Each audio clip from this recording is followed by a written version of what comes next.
സ്വന്തം നാടിനായി ഒരു വായനശാല ഒരുക്കി അതിനുവേണ്ടി തെരഞ്ഞെടുത്തത് തന്റെ വീട്ടിലെ ഒരു മുറിയും. പറഞ്ഞു വരുന്നത് എറണാകുളം ഉദയംപേരൂർ സ്വദേശിയെക്കുറിച്ചാണ്. പേര് പ്രവീണ സുനിൽ. പ്രവീണയുടെ വിശേഷങ്ങളിലേക്ക്.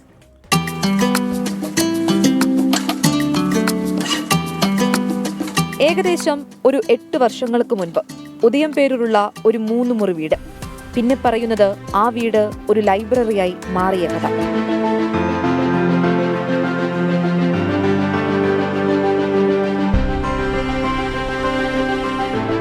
ഉദയംപേരൂർക്കാരി പ്രവീണ സുനിൽ സ്ത്രീകൾക്കും കുട്ടികൾക്കുമായി ഒരുക്കിയ വായനശാല ഇന്ന് ഒരു നാടിന്റെ വായനാമുറ്റമാണ്. തന്റെ വീട് വായനാമുറ്റമായി മാറിയതിൽ പ്രവീണയ്ക്ക് പറയാനുണ്ട് ഏറെ. ഞാൻ കുടുംബശ്രീ നാഷണൽ റിസോഴ്സ് ഓർഗനൈസേഷൻ്റെ മെൻറ്ററാണ്. ഇപ്പോൾ ആദിവാസി മേഖലയിലാണ് വർക്ക് ചെയ്യുന്നത്. അപ്പോൾ കുടുംബശ്രീയുടെ വന്നതിന് ശേഷം കുടുംബശ്രീയുടെ വിവിധ മേഖലകളിൽ ഞാൻ പ്രവർത്തിച്ചിട്ടുണ്ട്. ജെൻഡർ ആർ പി ആയിട്ടും ബാലസഭ ആർ പി ആയിട്ടും ADS CDS ഒക്കെ ആയിട്ട് ഞാൻ പ്രവർത്തിച്ചിട്ടുണ്ട്.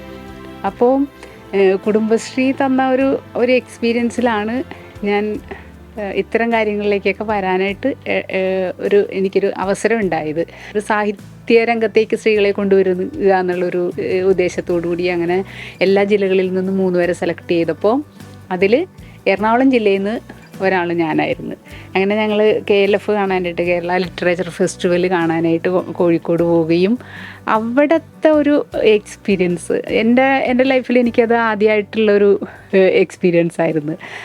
അത്രയും വലിയ ആളുകളും 4-5 പവനിയലിൽ 100-ൽ പരം സാഹിത്യകാരന്മാരും ഒക്കെ ആയിട്ടുള്ള വലിയ ഗംഭീരമായിട്ടുള്ള ആ ഒരു പരിപാടി എന്നെ സംബന്ധിച്ചിടത്തോളം എനിക്കത് വലിയ പുതിയൊരു അനുഭവമായിരുന്നു. തിരിച്ച് വന്ന് ഒരാഴ്ച എനിക്ക് ഉറക്കമുണ്ടായിരുന്നില്ല. ഞാനിങ്ങനെ ആലോചിച്ച് അത്തരം ഒരു പരിപാടി നമ്മുടെ ഉദയംപേരൂർ പഞ്ചായത്തിൽ അല്ലെങ്കിൽ നമ്മുടെ ഗ്രാമത്തിൽ എങ്ങനെ ഇത്തരം ഒരു പരിപാടി നടത്തും, ഇവിടെയുള്ള സ്ത്രീകൾക്ക് കാണാനായിട്ട് പറ്റുന്ന രീതിയിൽ എങ്ങനെ ചെയ്യുമെന്ന് ആലോചിച്ചപ്പോൾ കുടുംബശ്രീയിലൊരു ലൈബ്രറി സ്റ്റാർട്ട് ചെയ്യാമെന്ന് ഞങ്ങൾ എല്ലാവരും കൂടി കുറച്ച് പൈസയൊക്കെ കളക്ട് ചെയ്ത് എൻ്റെ 25 പുസ്തകമൊക്കെ ആയിട്ട് ഒരു ചെറിയ ലൈബ്രറി പോലെ, ലൈബ്രറി മീൻസ് വെറുതെ ആ ഗിരിയേച്ചിയുടെ വീട്ടിൽ ഫ്രണ്ടിൽ ഒരു സ്റ്റാൻഡൊക്കെ വെച്ച് ബ്ലോക്ക് പഞ്ചായത്ത് മെമ്പറെയൊക്കെ വിളിച്ചെന്നാണ് ഉദ്ഘാടനം ചെയ്ത് അതെങ്ങനെ മുന്നോട്ട് കൊണ്ടുപോകണമെന്നൊക്കെയുള്ള ഒരു സ്ട്രക്ചർ ഞാൻ ഉണ്ടാക്കിയിട്ടുണ്ടായിരുന്നു.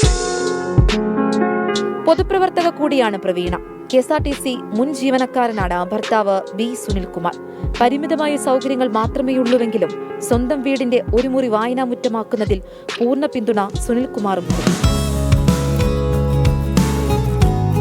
എന്തുകൊണ്ട് ഒരു വായനശാല, അതും സ്വന്തം വീട്ടിൽ? പ്രവീണ പറയുന്നത് ഇങ്ങനെ: പ്രധാന വേഷങ്ങളിലേക്കും കാര്യങ്ങളിലേക്കൊക്കെ സ്ത്രീകൾ വരണില്ല. അങ്ങനെ ആലോചിച്ചപ്പോഴാണ് നമുക്ക് എങ്ങനെ സ്ത്രീകളെയും കുട്ടികളെയും ഒന്ന് ഡെവലപ്പ് ചെയ്യാനായിട്ട് ഇങ്ങനത്തെ കാര്യങ്ങളും കൂടി കുറച്ച് വായനയിലും അല്ലേ അപ്ഡേറ്റ് ആക്കണം കാര്യങ്ങൾ. പലരും നമ്മൾ പുറകിലേക്ക് പോകുന്നത് ഈ അപ്ഡേഷൻ ഇല്ലാത്തതാണ് ആണെന്നാണ് എനിക്ക് തോന്നിയത്. അപ്പോൾ അങ്ങനെ ഒരു അപ്ഡേഷന് വേണ്ടിയിട്ട് കുറച്ച് വായനയും പത്രം മാത്രമല്ല അല്ലാതെയുള്ള കാര്യങ്ങളും ഒക്കെ വായിക്കാനും ഒക്കെ ഒരു ഓപ്പർച്യൂണിറ്റി സ്ത്രീകൾക്കും കുട്ടികൾക്കും ഒക്കെ കൊടുക്കുകയാണെങ്കിൽ അങ്ങനെ ചെയ്യാനായിട്ട് പറ്റും. പുസ്തകങ്ങൾ തടവിലാക്കപ്പെട്ട ആത്മാക്കളാണ്. അലമാരയിൽ നിന്നും പുറത്തെടുത്ത് വായിക്കുമ്പോഴാണ് അവയ്ക്ക് മോചനം സിദ്ധിക്കുന്നത്. Samuel Buttler.